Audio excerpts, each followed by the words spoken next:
Welcome all the participants in our today's webinar. My name is Ashish Srivastava. I'm an Associate Director Admissions with Soil Institute of Management, Gurgaon. And I welcome you all in today's webinar on topic called Profile Evolution and Scholarship at Soil.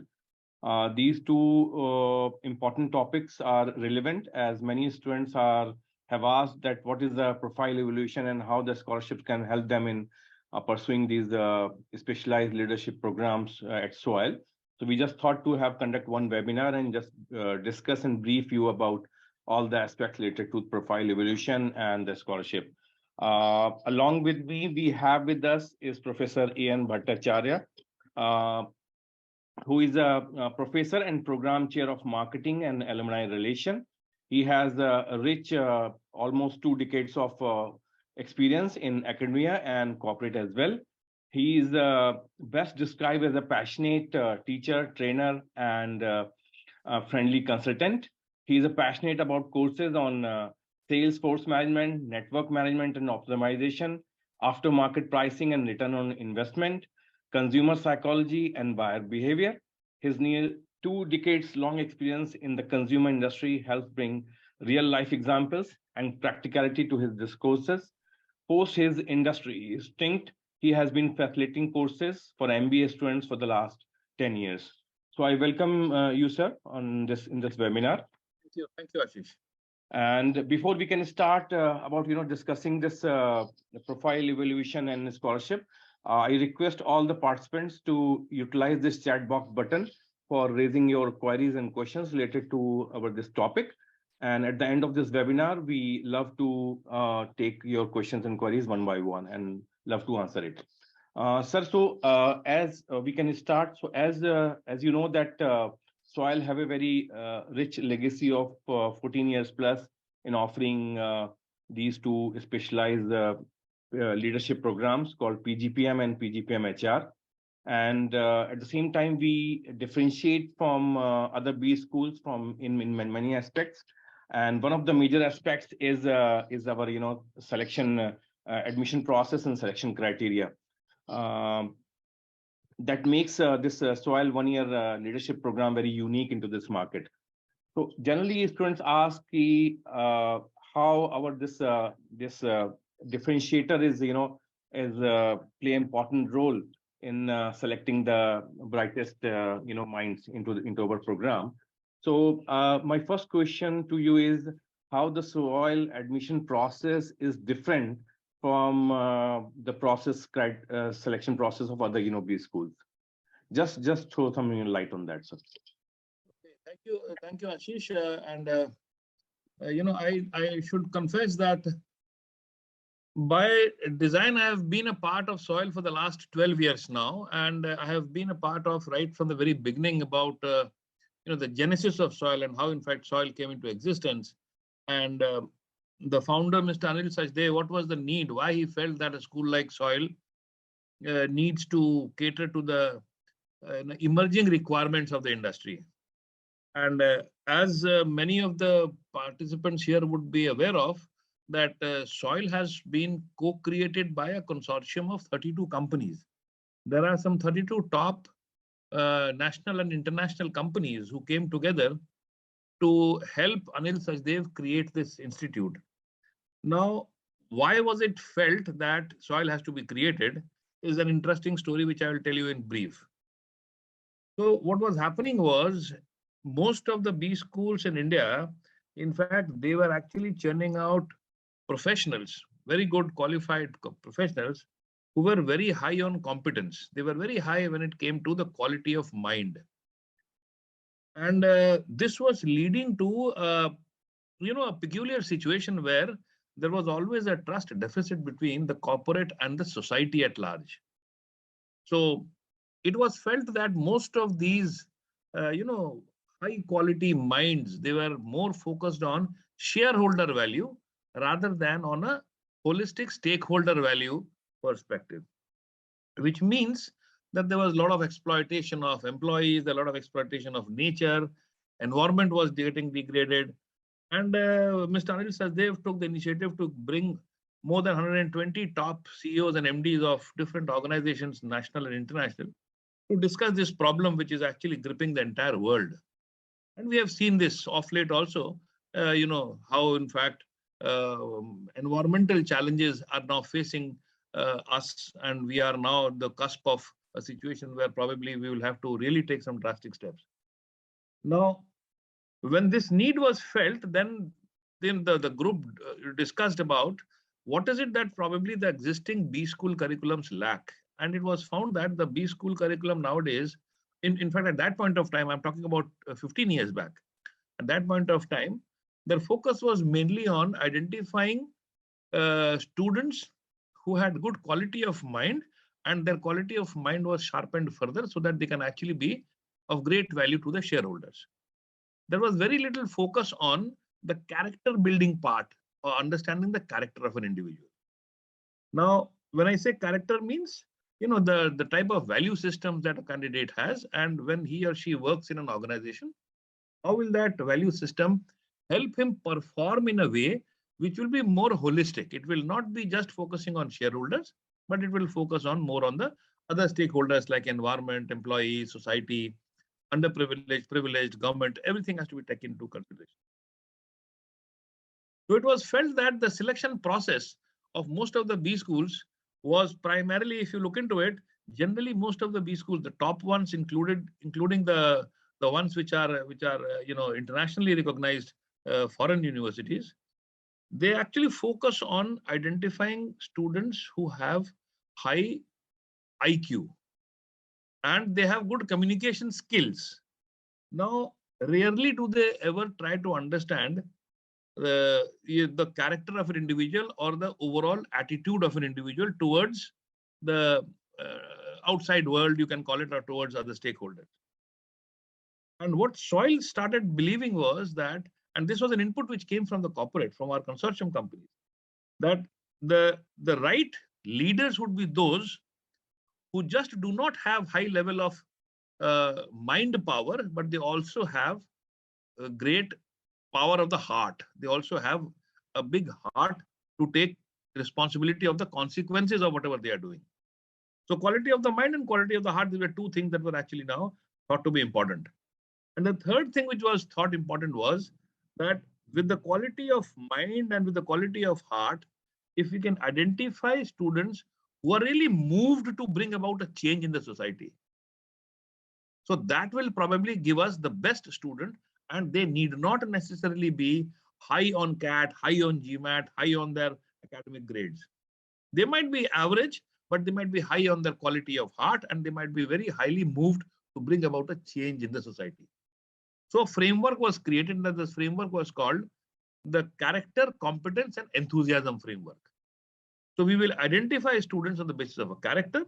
We will try to see to it that they have a minimum level of competence. And then we'll also see whether these students are really interested in bringing about a change in the society or in the sphere in which they are working. Now, this helped us to craft a different admission criteria and a different admission process. And we said that we will actually be doing what is called a profile-based selection. And when I say a profile-based selection, we say that we will identify students who have a certain level of competence.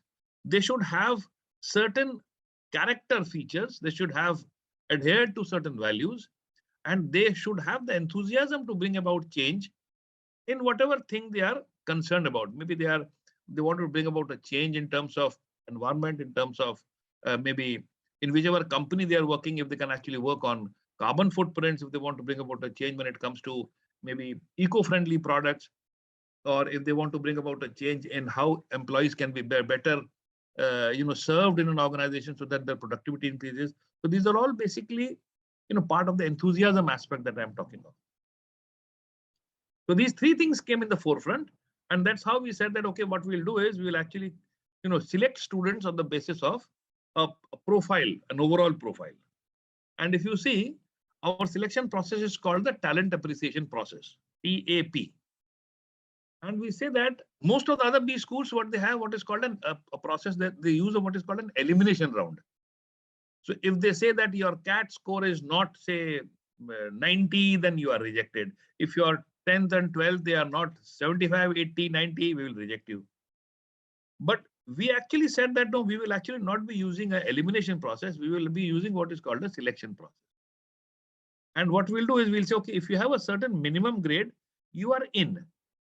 And then what we'll do is we'll make you go through a psychometric test. That psychometric test will actually enable us to understand where do you stand as far as your value systems are concerned. And it will also help us understand on the certain elements of your IQ. So we actually come up with a score based on that particular psychometric test. The psychometric test report gives us a very detailed analysis of the candidate's profile. And Ashish, you must have seen some of the reports. They very clearly say whether a particular person is assertive or not, whether he is sociable or not, whether he has the ability to analyze complex problems or not, whether he is actually empathetic towards his co-workers or not, whether he probably takes responsibility of whatever has been given to him as work or not, whether he will actually take responsibility of the failures of his team members or not. All these things are different questions which are asked in that psychometric test. Based on that, a final evaluation report is generated, which we say gives a direct indication to what is it that this particular candidate is best suited for. If he is best suited for, say, for example, a role in say, for example, sales, probably he can go there. If the report comes up and says, this particular person is not a very outgoing person, then we know that this particular person may probably be very good when it comes to, say, some back-end work, say, for example, analytics role or finance roles. Or if he is very good at understanding people and probably going under the skin of people to understand their problems, we can say that, okay, he would be a very good HR person. So this particular psychometric test report gives us an overall profile of the candidate, which includes his intellectual IQ levels, his quality of mind, heart, and also it displays a certain amount of enthusiasm which he displays, the things that he's really moved to. So these two, and actually sometime later I'll tell you why this is important and how this actually fits into the overall learning journey of the candidate. Exactly. Now, exactly. So there are two things you got to know.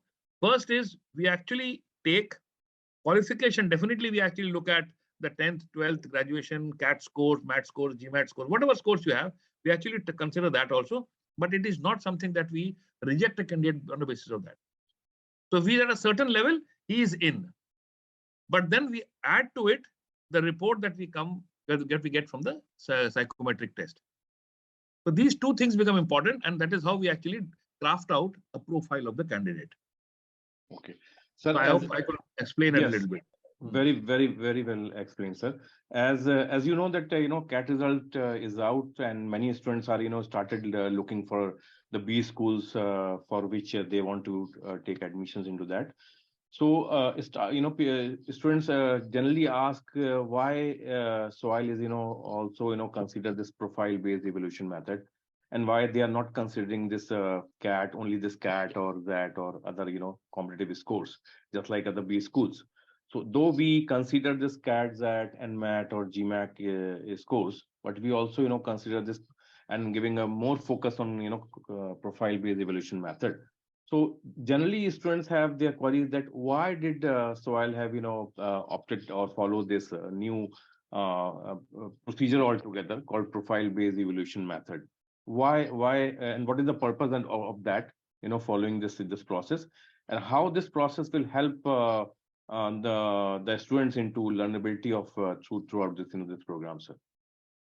So Ashish, let me explain it a little bit further. Like I told you, like this particular, the genesis of the school was based on a feedback that we got right from the industry. And it has been observed by almost all of us have observed that most of the candidates, especially the ones who in fact have, done their engineering or their graduation, in fact, they do their graduation not because most of them, they were not actually keen to do what they were doing. They were generally doing it because their parents wanted them to do it, or maybe their peers were doing it. Everybody wanted to do a course in computers. So everybody was doing computers. And then subsequently they get a job, and then they finally, in fact, join the company like a TCS or Infosys or Cognizant or Wipro, whatever.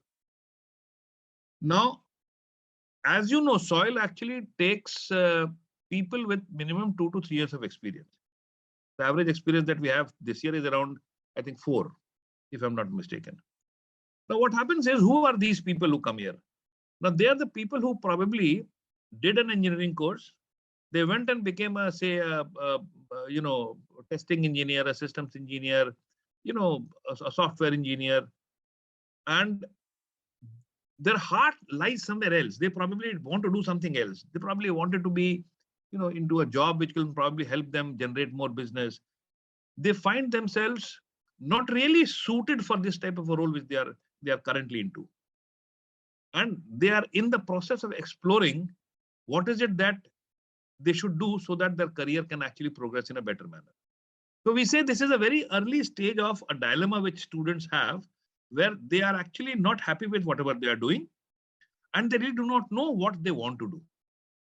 So this is a typical situation. And now in this situation, what happens is, now the rest of the world tells them, okay, you should do an MBA, go and do an MBA. Now they rush and do an MBA. Now in an MBA, they are told, okay, you have to get high CAT scores, and then you have to go there and you have to join this. No, we thought that this was not the right way of doing it, because if you have to really help the students, we will have to help them by letting them understand, first of all, where do they stand as far as their own interests are concerned. So if you have somebody's profile, with the help of the profile, you can actually guide them to tell them whether he is best suited to be an analytics person, a marketing person, a product manager, a creative person, a digital marketing person, a finance person. You can actually tell that. Now, why did soil use this, and how does it actually help in, crafting the overall learning journey of the candidate?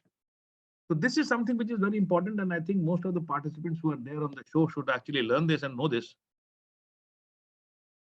Every student who joins soil, he has to prepare what is called an individual development plan. We call it the IDP.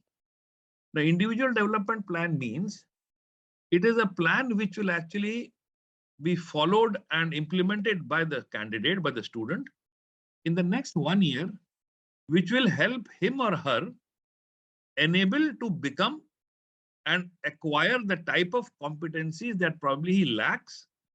With the help of an internal and external mentor, he will actually get those competencies, and then he will get the type of role that he or she is aspiring to. Now, this individual development plan has got 3 inputs.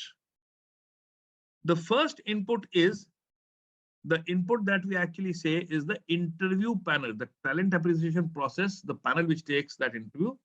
That interview's input is that first input. The second input is the report, that psychometric report that is actually generated after the STAT test. And the third input is a behavioral event interview, a BEI, which is actually taken after the candidate gets selected and he joins soil. Now, with the help of these 3, he has to, in fact, identify and craft out an individual development plan. And we say that we help him understand the 2 or 3 critical areas that he has to work on if he has to acquire and aspire for the type of role that he or she wants.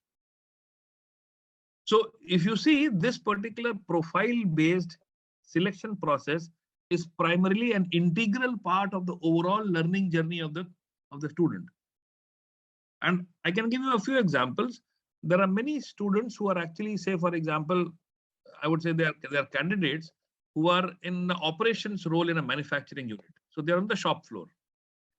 Now they are not very happy with the type of role they are doing, because their nature does not actually fit into the type of work that they are doing.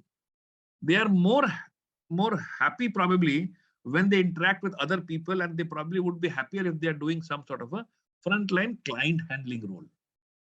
Now, from a shop floor to a client handling role, how does he go? What are the changes he has to bring about in his nature? What is it that probably he lacks? The individual development plan, with the help of the internal mentor, the student actually crafts it, and both of them sit and agree on the key areas where the candidate has to work on for the next 1 year. So there could be, candidates who probably have difficulty in handling, conflicts. So whenever they are working in a group, they generally enter into an argument if somebody rejects their idea.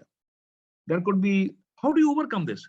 So the individual development plan actually say that, okay, if you have a problem of managing teams or handling teams or working in a teams, so there are ways and means in which you can actually improve that. Similarly, there are candidates who probably have a problem of handling complexities. Whenever there is a complexity, they generally tend to shy away from that. So how can we actually help them? Because the life in the corporate world is full of challenges. So if you shy away from challenges, then you will not be successful. So in this individual development plan, you say, okay, one area of my improvement is I have to learn how to handle complexity. And then the internal mentor, external mentor, and other sources that we have, they help the candidate overcome this. So the input that we get from the psychometric test, from the interview, and from the behavioral event interview, all these three help the candidate create what is called an individual development plan. The individual development plan, the student himself has to actually implement throughout the next 1 year, and he has to keep evaluating and giving a feedback back to the internal external mentor and see what is the progress. If the progress is insufficient, he has to work harder. And if the progress is decent enough, then we see that the results can be seen in the way that the student performs in the college. So does it answer your question to some extent? Definitely, sir. Definitely, and I hope that students can also understand how the profile evolution SOIL has adopted, and how they can help us, to identify the best talent in the among the student fraternity, basically. Now, after this profile evaluation, students generally have skeptical about the interview process and what is going on into the interview process and all this. So generally, questions which comes to us is how we can crack the interview of SOIL, because as we have 3 stages of selection process, in which the first stage is the STAT, as you said, that is SOIL talent appreciation test. Then we have a group exercise, and then we have a life map exercise, and then we have the final personal interview round. So generally, students can want to ask us how we can crack all these stages, and how we can get selected into this prestigious this leadership program, basically. So my question to you is, what are the few tips and tricks which you can want to share with all the applicants who want to apply for this SOIL PGPM and PGPM HR program, basically? So let me answer this question in a couple of stages. The first thing that I want to tell you is, like I said, that we call this a talent appreciation process. So there is nothing right or wrong in the talent appreciation process. It is not an interview where if you give wrong answers, then you will be rejected. No, we don't reject candidates if they answer wrong. Because the whole idea is that if we know the candidate better, then probably we can craft out a better learning design for him or her. Now, when I say this, I very specifically say that what we do in a talent acquisition process is we try to find out what a candidate is good at. Now, the fundamental difference between our selection process and the selection process of other B schools is, we say that if you are, every individual has good and bad in it. We want to focus on the good. The more we know about your goodness, the more we feed your goodness, the better you will become. So we work on the strengths of a candidate. Whereas the other B schools, generally what they do is they identify your weaknesses and they reject you. We will actually take you in if there is goodness in you, and we will feed that goodness, and we'll see to it that you improve and work on the goodness so that you become a better professional. Now, to know whether you are good or not, one has to be honest. One has to be very clear. And this has to be very clear in everybody's mind that we do not reject candidates if you answer a question wrong. But if you answer a question, suppose if I ask you, who is the president of the USA, and if you give a wrong answer, then at least I know that this particular person, if his profile is good, then I will have to help him in improving his general knowledge. I'm not going to reject him because he doesn't know who is the US president. I know that this particular person has to, this is one area of improvement. He has to start reading newspapers. But if I get to know that this person is lying, then that is an aspect which probably would be a factor where we will have to understand more. Why is he lying? Where is he coming from? And there could be reasons why he's lying. Maybe probably he in fact is lying because he wants to understand how can he desperately get into this college. No, lying will not actually help you enter this college. You will have to be very clear and honest in whatever you say. And in this, I will also add a few things about a couple of things that you have mentioned. We actually make students fill up what is called a life map. When they come for the interviews, they have to fill a life map. And the life map is in your past, maybe 25, 30 years of experience, what has been the high points and low points. Now, when you talk about high points and low points, it generally gives an indication what are the things that really matter to you as a candidate, as an individual. Say, for example, high point, somebody says, my high point was when I actually topped the class. That means you are primarily an achievement oriented. So we get this input. If somebody says my high point was when I actually, served the community during the COVID and I facilitated oxygen cylinders for many people, it actually gives me a feeling that this particular person is high on empathy and he is willing to help others. So it actually talks about a different character as compared to the previous one. So high points and low points primarily talk about what is it that matters to you in life. So that is one aspect that we say is an element of the character that we are looking at. Similarly, we ask them to write an essay. Now, essay is primarily, I think, probably Ashish, you would be giving them a statement and they have to write an essay on that. So generally, the essay is primarily to understand their ability to articulate their thoughts. So how do you think and how do you convert those thoughts into a structured frame? So whether you have the ability to articulate and put it into words in the right fashion or not. This is something that we evaluate on the basis of an essay. And then we actually give them a small caselet, a situation where probably they will have to use their decision-making skills. So it is a small, complex situation which is given, and we try to understand whether a particular person is able to, you can call it is a puzzle, whether he has the ability to handle that puzzle and solve it or not. It is not necessary that he has to 100% solve it and come out with the correct answer, but the approach that we see, whether he has a structured approach to problem solving or not. These are the three exercises I think which you give them, Ashish. Is there anything else you give? No, sir, no. These are the things which we have included in the. So primarily, I would say for any candidate, the mantra to successfully crack a soil interview is be honest, be yourself, and be truthful. You don't have to be politically correct. Whatever you believe in, you say that. And if you can justify what you are saying is correct, well and good. If you cannot justify, we will probably help you when you actually make it to soil. We will help you in creating that individual development plan where we say that, okay, these are the areas where you need to work on. We'll tell you, okay, in the interview you said this, and this is what reflects this. And you will say, yes, sir, I think that is something which I think I need to work on it. So this is a self-development, and we call it a transformational leadership program. It helps you to transform and become, a person who can really be of some consequence. So I think this is how, in fact, people can crack the soil interview. Exactly, sir. Exactly. My last and foremost important question is: generally, students just think about that key when they inquire from us about the admission process, and we just talk about this profile-based evaluation method. So they just thought about key profile development or profile making is a different thing altogether. How they can build up their own profile, and then they can apply to us basically. So in your terms, how students can build up their profile? Is it a different kind of things altogether, or it's a normal thing that they can what they have achieved so far, they can build up in that way basically? No, like obviously whatever profile a person has to build, he himself or she herself has to actually work on it. But the point is, one has to know what is it that you have to work on.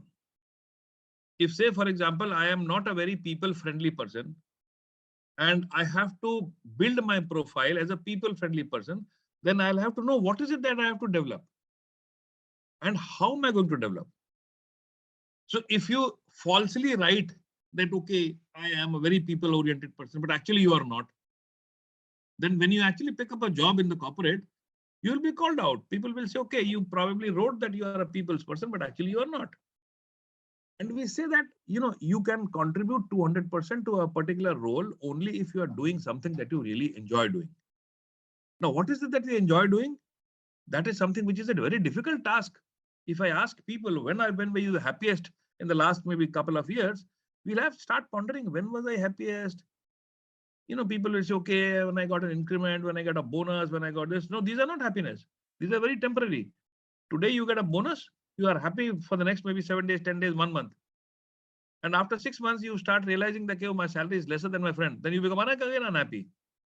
So when were you really happy? Probably when you were really happy, when you probably served somebody else, or probably, you helped the government solve maybe a transport problem, or you were probably helping your friend to set up his business, something of that sort. So you really have to understand that profile building is not something which you will copy somebody else's. Every individual has to build his or her own profile. And for that, you need to know what are your strengths, what are your areas of improvement. No person, at least I can tell you with confidence, there is no person who can say that, okay, I am not good at anything. Every individual is good at something or the other. The only thing is, can he somehow get to know what is he good at? If he gets to know what is he good at and he starts working on that, then he will be excellent in that. I can give you a small example. Say, for example, look at a company like, say, for example, Zomato. The founder of the company, it is a tech company. Zomato is a tech company. We use it as a food delivery or a food ordering app, but it is a tech company. This particular individual, he became an engineer, but his heart always was with cuisines and food. Now, one fine morning, he realized that how can my interest in food be married with my technology knowledge? And he came up with a company called Zomato. Similarly, you have a story of Ghana.com. The person who was a techie, but his interest lies in singing, he actually started an app, and subsequently Ghana.com became such a big, success. So how do you build that particular, profile? Only after you get to know what you're good at. And I think soil is one place where, we help students realize what are they good at and then work on it so that they can build their career in a much more fulfilling manner. Definitely, definitely. And I hope, all the participants can get a very clear idea about what is profile evaluation and how we can utilize it in our admission process and selection criteria. The second most important things which students generally want ask about the scholarships, basically. Many of the participants have already raised many questions about this scholarship, how they can get it, and how it helps them to pursue this, this leadership program for this 1 year. So I just want to give a focus on this scholarships basically. Yes, we do have a different level of scholarship, different categories of scholarship, and as sir, as you know that SWILE is committed to ensuring that our program is available for the most committed and high potential leaders of tomorrow. We have different categories of scholarship, like merit scholarship, need-based scholarship, defense scholarship, then outstanding work in NGO scholarship, then women in leadership scholarship, for especially for those women who have who have done some great work altogether. And last but not the least is Earn While Learn scholarships. All these scholarships are available for both the programs, PGPM and PGPM HR program. Any applicants who want to avail these scholarship, they have to fill the application form first and foremost. Just complete your application form in all respect and just submit it to us. And the moment you can complete your your application in all respect, then a pop-up window have opened of the scholarship, and you based on the eligibility you have to choose and you have to select one scholarship among all the scholarships available basically. Once your profile has been shortlisted based on the final selection process by our panelists, then we can roll out the offer letter.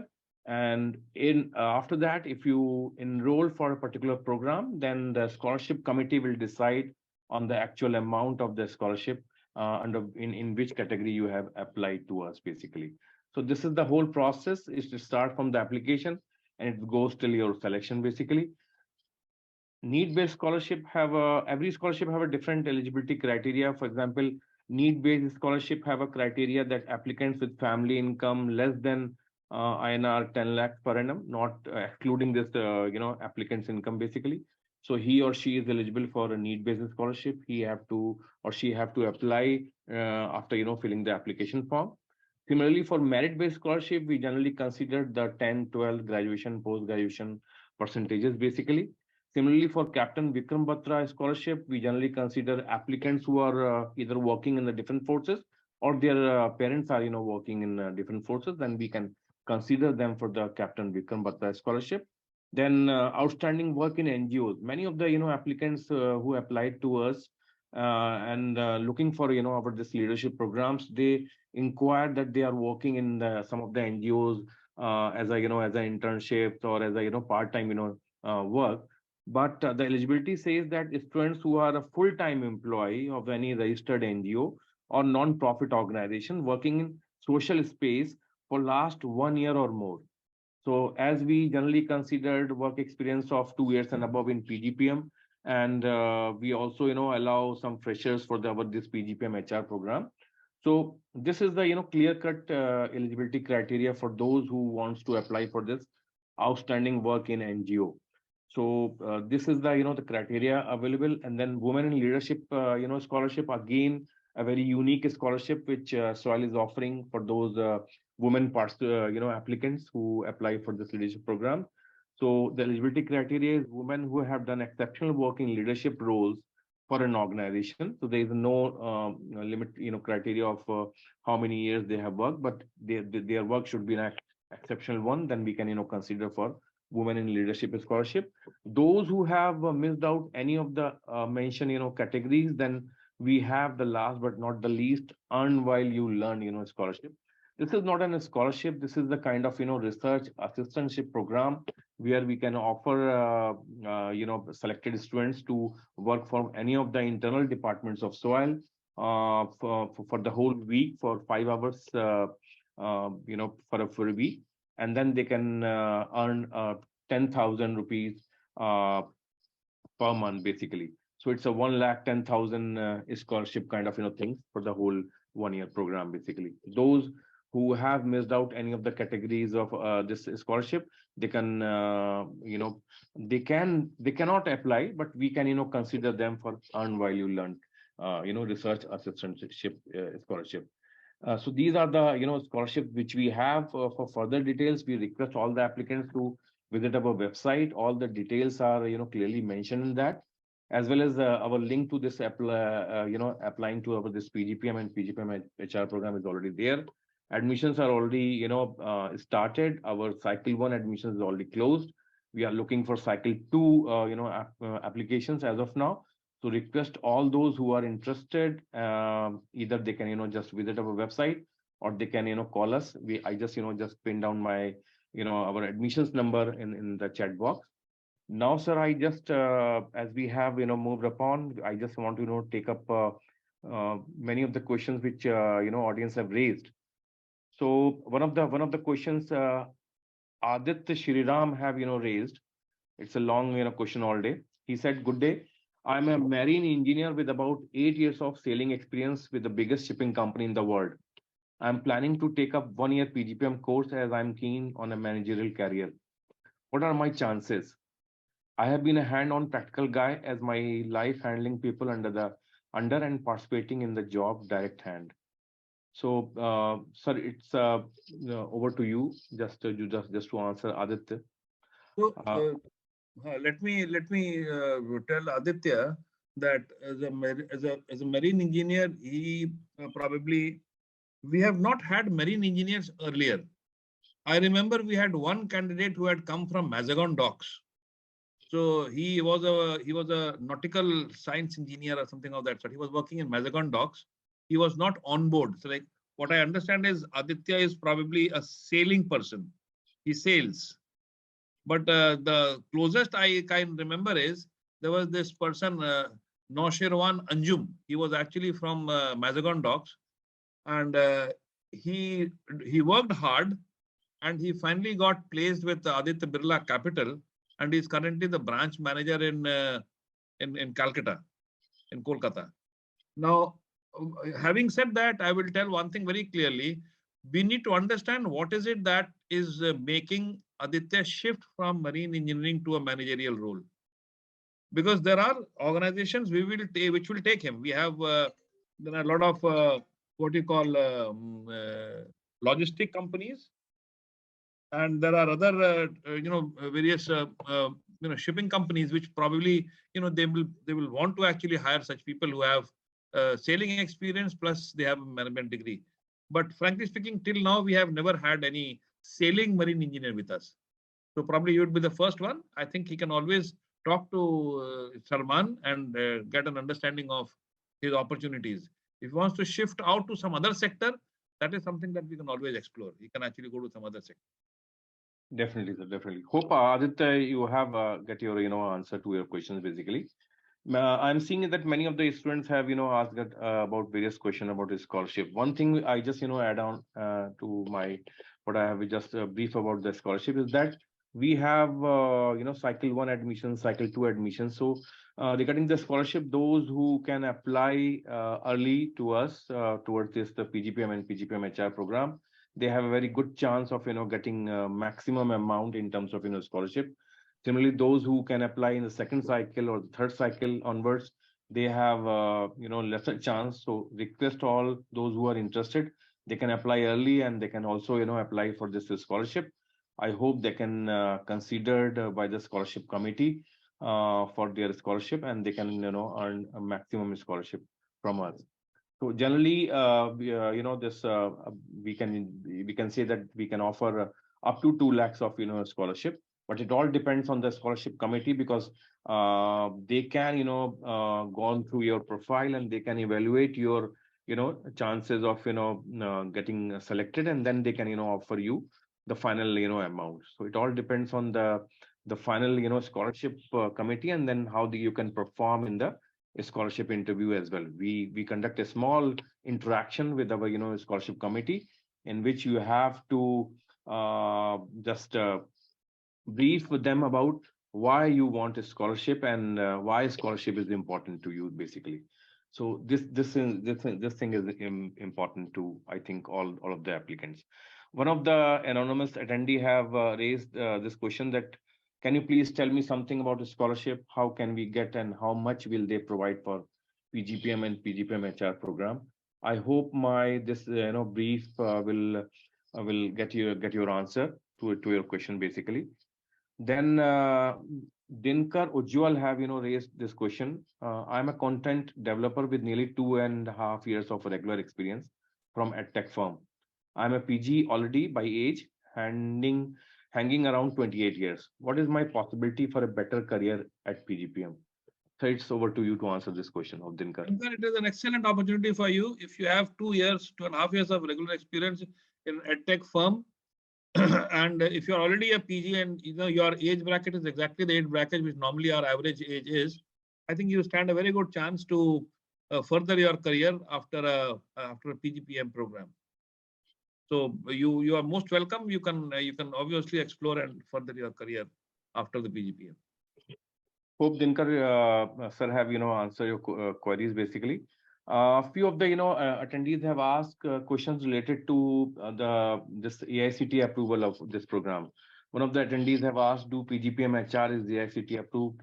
Another similar question is that if PGPM HR is not AICT approved, do it will hamper in my future career? So frankly speaking, we did not consciously go in for an AICT approval program because AICT approved programs have many handicaps. You have to be guided by the rules and regulations of AICT. Now, since we are an industry vetted program, we did not want to go in for an AICT. Having said that, when you say that, will it hamper your future career? As a professional in the industry, it will never hamper your career. But yes, if you want to do a PhD, you cannot do a PhD after this. For a PhD, you need a full master's program, which will be a 2-year AICT approved program. But if you are looking at an industry role where you want to work in the HR domain, in the corporate, you will actually be benefited because we have a large alumni base of more than 50 or 1,500 people who are there in the industry. And the corporate very well recognizes the relevance and importance of the Soil 1-year program. So I hope that answers your question. One of the very interesting question have come up by Saket Singh. He said, "Sir, I worked with India's largest pharma company in marketing department. Then I started my own pharma firm. I am eligible for this program with 4 years of experience." So Saket, we will consider your formal employment in the large firm as your experience. So that should be minimum 2 years. Your entrepreneurship experience will not be counted for our eligibility, but it will definitely help you probably build your profile at the time of presenting yourself in front of the companies. You stand a very good chance because there are many pharma students who come here and they've all been placed very well. They are doing pretty good.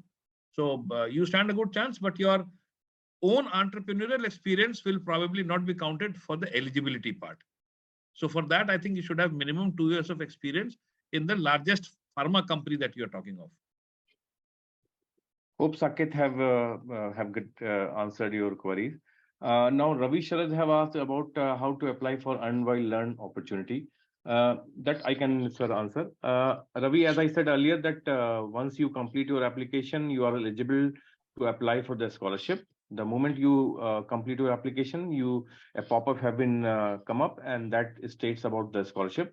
So at the time of filling the application form, you have to clear out your eligibility. Accordingly, you have to apply for the categories of scholarship which we have, and then we can analyze your profile and your credentials, and then we can go ahead once your selection have been finally done.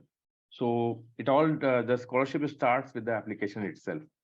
One of the attendees have asked about cutoff of NMAT for PGPM HR program, basically.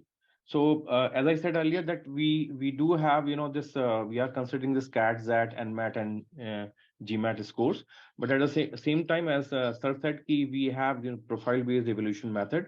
So we are considering your whole profile beside this competitive score. So every things have a different weightages altogether, starting from your 10th credentials, 12th credentials, your work experience, your extracurricular activity, your performance in PI, everything have a different weightage altogether. And one of the weightage have given to this NMAT or CAT or that scores, basically. So though we can consider normal NMAT score of 210 plus, but even if you have a lesser score, then if your profile is good, all I can say, just connect with us.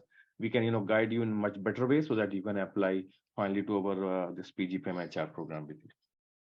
Now, one of the questions have raised by Ravi Thakran. He said, "Sir, I completed my graduation in 2016 and I have 2 years of work experience in broadcasting industry. Should I apply?" So Ravi, I can tell you, like 2016 and now it is 2023. So it is almost 7 years. So out of those 7 years, if you say that you have work experience of 2 years, I would like to understand what have you done for the other 5 years. So if you have meaningfully worked somewhere as an employee, and if you can show evidence that you have worked there with 7 years of experience, I think you still stand a good chance. Broadcasting industry is a good industry. You can still look at entering into the media or the digital media industry, and probably you can, and you should apply. You should always apply and explore, because the earlier the better. The more delay you do, your experience will be difficult for you to, in fact, move out of the sector in which you are working. So you can surely, you should apply. Mahika Singh have want to know, please explain more about Earn and Learn scholarship. I just want to answer it. Mahika, as I said earlier, Earn and Learn scholarship for me is not a scholarship. It's a basically way of getting getting something in with respect to your the time you have spent with the internal departments of soil. So it's a kind of research assistantship program, basically, where we can assign you, in case if you get selected for this scholarship, we can assign you some of the internal departments of soil, and then you have to spend, certain hours per week, basis which we can, allow you for the 10,000 per month, remuneration kind of, things. So you have to do some kind of, research work related to various departments, internal departments of soil, for example, admissions. Then we have a consulting department. Then we have a social innovation program. So you have to, contribute certain hours to those, those programs, and do some research work associated with those departments. And based on that, we can analyze your work at the end of the month, and then we can allow you 10,000 rupees per month for 11 months, basically. So it's a 1,10,000 kind of, remuneration or scholarship, all you can say. So I hope, Maika, I have answered your queries. Then Sarvaswa Pridarshi have asked, is CAT GMAT mandatory for PGPM? I just answer, sir. Sarvaswa, as I said earlier, we do consider this CAT or GMAT, but if you have missed the CAT or GMAT, then you can still have a chance to apply to SOIL's PGPM or PGPM HR program. We do consider your profile based on your previous, credentials. And if you have, performed well in the interview process, then hope your profile can shortlisted as well for this program. So CAT, GMAT is essential, but not mandatory altogether. Then Aditya Shriram have asked, I have quit my job and decided to switch to shore to have a better work-life balance and contribute on land. But there is no question altogether. Is the person who was the marine engineer? So marine have a different. I think he is the same. Aditya Shriram, sir. Aditya Shriram is. Yeah. So Aditya, good that you actually told me this. I know that you would like to shift to a land job or a shore job, and the shore job can be, in fact, you can always explore the possibilities of. And like I told you, the other person who was a marine engineer in Madagon Docks, he actually joined Aditya Birla Capital, and he's doing very good for himself in Kolkata. Now it depends upon what is your interest in, where do you want to go, and what are the other things that you have done. As a marine engineer, you definitely would be, probably you can explore possibilities of entering into any other sector. It could be a land-based job, and an MBA will definitely help you. I think you stand a really good chance. But I think a better understanding of your past experience will definitely help us guide you better. Another anonymous attendee, sir, have asked, I worked 3 years in taxation firm. Will PGPM HR is good for me? Can you please answer, sir? I would rather say, why PGPM HR? If you are in taxation, you should look at PGPM, and you should look at, say, a finance role somewhere. So there are many taxation, roles which actually come in the finance side. So you can do it. But if you want to do HR, maybe you'll have to justify why from taxation to HR. That is a typical question which most companies ask. If you already have 3 years of experience in taxation, then why did you choose HR? That is the one question that you have to be very clear about. But if you do a PGPM and then you look for a taxation role in any of these organizations, then I think you stand a fairly good chance. And it is a good experience. I think your experience is pretty decent. One of the questions Hanu Pratap have asked, if any freshers can do PGPM HR program. So we actually do take a few exceptional freshers also. But you always have to remember one thing. When freshers come, they have to sit with people who have 3, 4, 5 years of experience. So there is always a pressure on them. But then if somebody has done something exceptional in the past, they have a, say, outstanding maybe a performance, maybe they are toppers in their class, or they have done something remarkable in their, maybe some of these activities, then they are definitely are considered. So freshers we take, I think there would be at least 10% students who would be freshers in PGPM HR. If I'm not exactly. We do consider freshers in PGPM HR, but basis very few little percentage on that. So it's a mix kind of batch altogether. Freshers versus work experience batch. One of the anonymous attendee have asked, sir, I was a UPSC aspirant, but unfortunately I haven't converted mains of UPSC. So I have a gap of 3 years, but my NMAT score is 220. So is it good to convert PGPM HR of SOIL? Can you please answer? So, I will tell this anonymous attendee that there have been instances where, in fact, I can remember 2 years back, there was this girl called Neha Deswal who had a similar situation where she had a 5 years gap. She was an, UPSC aspirant and she could not make it. So she finally did an MBA from our place, and she actually had a very strong profile. Otherwise, her interests and her, communication, other things were good. And she was the first one to get placed in Tech Mahindra, and she's still in Tech Mahindra. But my point is, do you have a strong story to say that those 3 years of gap, how do you justify it? If you say that you have been a UPSC aspirant, that means you would have gained a significant amount of knowledge. You would have worked hard. So if you can justify that, I think 3 years of gap can definitely be, managed. But yes, many companies actually have an objection to, why did you actually wait for 3 years? You could have done it simultaneously along with your graduation. So all those questions will definitely, arise. But if you can answer them well, and if you have a decent story to tell, then I think you can actually pursue PGPM HR at SOIL. One of the attendees, Vivek Kumar Tiwari, have asked, respected sir, do we have to fill separate application form for PGPM and PGPM HR? So I would like to answer, Vivek. In case if you are interested for both the programs, you have to fill separate applications definitely. But all I request to just visit our website, just gone through the eligibility criteria of both the programs, and just make up your mind, because ultimately you have to pursue one program at a time. So either a PGPM or PGPM HR, based on your interest and your future goals, basically which program you want to opt for. So based on that, you can apply for PGPM or you can apply for PGPM HR. But at the same time, also you have the opportunity to interact with our interview panelists, so they can guide you in a better way, basically.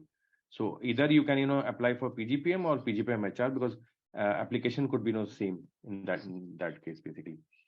One of the attendees have asked, sir, what is the future aspects of doing this PGPM program?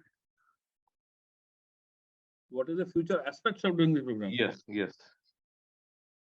The question, if I can understand the question good, so rightly, so I think probably he wants to understand that with this PGPM, what will happen in the future? Yes, yes, exactly, sir. I mean, what is the future opportunities available after completing this program, either PGPM or PGPM HR1? So let me put it on record that a 1-year MBA is a very common feature in almost all the developed countries. In India, we still have a 2-year program, but if you see ISB or there are other B schools who actually have, and most of the IMs also, they have actually started a 1-year program for people who have experience. So 2 years is generally meant for people who do not have experience and they need to be told some basics about organizations. So that is why they do a 2-year program. Ideally, if you have work experience, then a 1-year program is actually best suited for an MBA program. And we say that you stand a very good chance to be at par with any other MBA pass out from any other B school, nationally or internationally. Unmute yourself. One of the attendees have asked, is the placements are available for this PGPM and PGPM HR program? Placement opportunities available? Yes. Yes, we do have this placement opportunity for both the programs. We have a separate CMS team called Career Management Services team, and they can work upon the whole year for bringing some of the good companies into the campus for both PGPM and PGPM HR programs. So yes, we do have this campus placement opportunity. One of the attendees have asked, what is the opportunities we can establish after completing this PGPM HR program? Is it specific to one domain, or it's a dual specialization kind of thing? So please. Yes, yes. They can ask specific to whether this PGPM HR program is a dual degree kind of program, or it's specific to HR one only. No, it is only specific to HR, and you can only apply for HR roles there specifically. And HR roles could be, say, for example, in HR analytics, it could be HR automation, it could be HR business partner, it could be talent acquisition, but it will be specifically HR only. Akshay Kumar have asked, I have more than 2 years of work experience in Wipro. Also, I am an active stock market investor from the past 2 years. Simultaneously, I am an active writer on Quora with 1 lakh plus views on my content. Also, I have an NISM certification in futures and derivatives. Do I have fair chance of getting into soil? Sir. Prima facie, Akshay, what I read here, you stand a fairly good chance. Now, it all depends upon how you fare in the, what you call it, the stat report. If you actually give a good stat report, if your stat report is good, then I think you stand a fairly good chance to, join soil.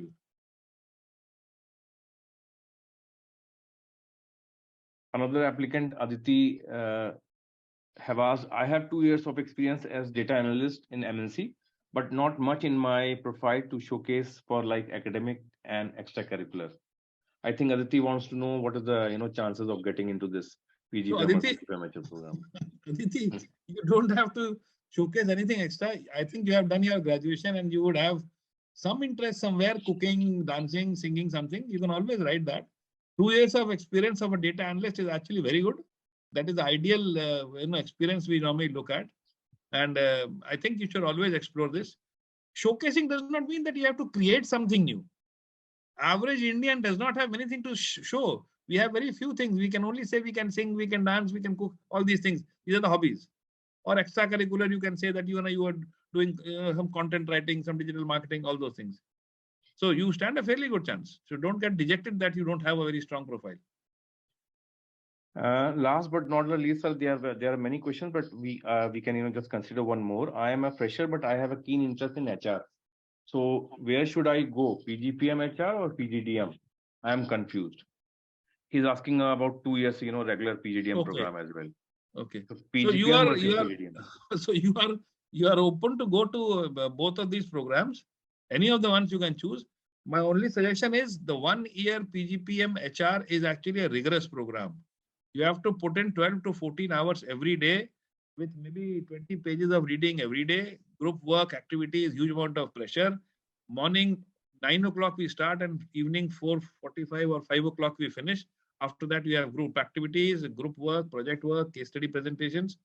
So if you can take the pressure, you do come to the 1 year program. If you want to do a relaxed MBA, you go in for a 2 year program.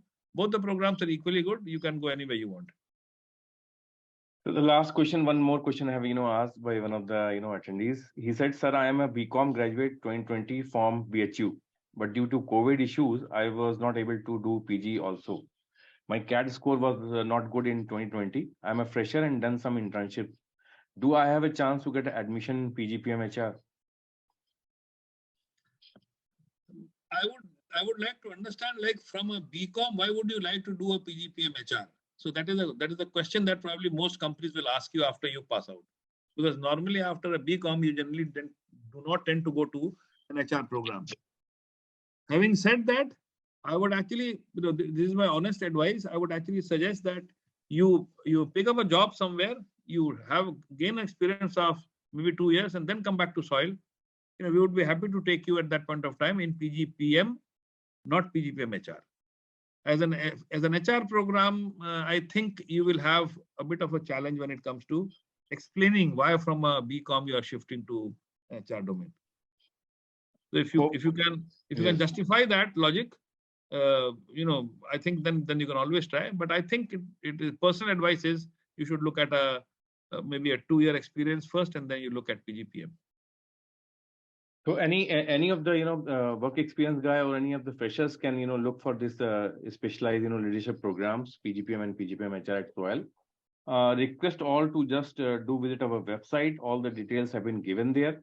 I have mentioned the admissions contact number in the chat box. Hope everyone have gone through that. In case if you have further queries, you just do just connect with us and just ask and solve your queries. Because of time constraints, sir, I think we can, wind up this webinar. I hope through this webinar, students can get a fair idea about the selection process, the admission criteria, the profile evaluation method, basically, and the scholarships as well. Request all to just connect with us in case if you have some specific queries about admissions and further queries about the selection process and so on.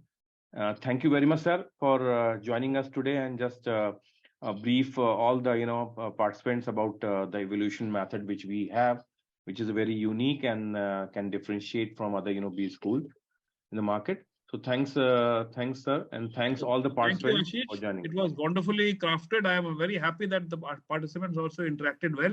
Thank you all the participants. And Ashish, you are a great host. So thank you for being such a great host. Thanks, sir. Thanks a lot. And I thanks all the participants for joining us in today evening and just to be part of our discussion today. Thanks a lot, sir. Thanks, bye. Thank you. Okay.